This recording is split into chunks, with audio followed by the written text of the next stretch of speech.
Um dia na história com Carlos Bastos. Mr. Gorbachev, tear down this wall. I have a dream. Aqui, posto de comando do movimento das Forças Armadas. Sim, é fazer a conta.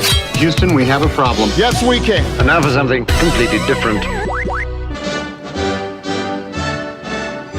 A Revolução Francesa marcou um dos períodos mais sanguinários da história, mas graças a ela tudo mudou e os seus princípios de liberdade, igualdade e fraternidade são os pilares do mundo ocidental.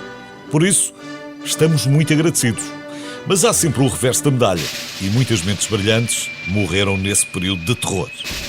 Ora, faz hoje anos que Lavoisier, o pai da química, perdeu a cabeça, literalmente, na guilhotina.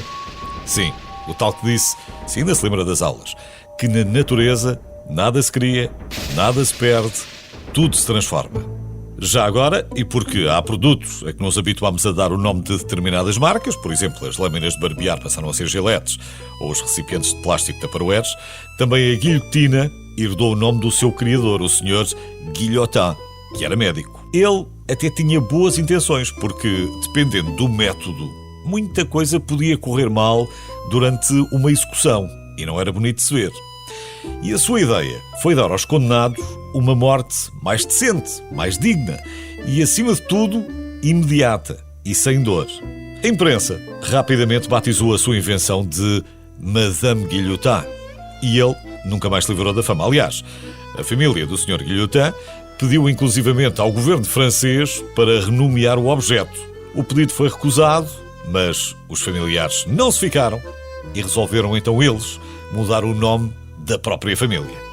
Bem, mas voltando a Lavoisier, se ainda está a perguntar que crime horrível terá ele cometido para ir parar à guilhotina, a resposta é desconcertante. Ele foi acusado de fraude por vender tabaco adulterado. Um ano e meio depois, o governo francês admitiu o erro e devolveu todos os bens à sua viúva. E não estamos a falar de coisa pouca. Lavoisier tinha herdado aos 5 anos uma enorme fortuna.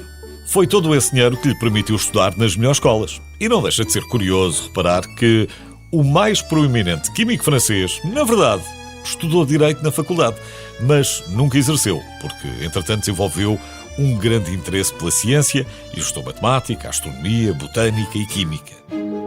Ainda poderíamos dizer que nunca quis ficar com a fortuna só para si e financiou inúmeros projetos científicos, que descobriu o papel do oxigênio na combustão ou que publicou o primeiro livro de química. Mas nada disso o salvou. Para além de Lavoisier, do rei Luís XVI ou de Maria Antonieta, milhares de franceses morreram na guilhotina e hoje a sua memória é homenageada, como acontece com outros milhões de pessoas já desaparecidas, com um minuto de silêncio.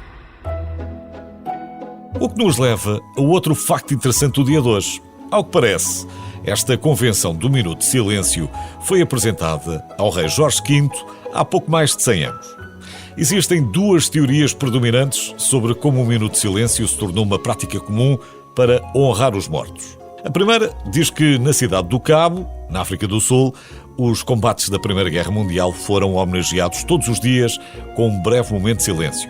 Foi assim até ao dia do armistício e esta prática popularizou-se em toda a Commonwealth. A segunda teoria é que a tradição foi proposta pelo jornalista australiano Edward George Honey, que sugeriu que o aniversário do armistício, que encerrou a Primeira Guerra Mundial, a 11 de novembro de 1918, fosse assinalado com um momento de silêncio. Dizia ele, apenas 5 minutos silenciosos de lembrança nacional.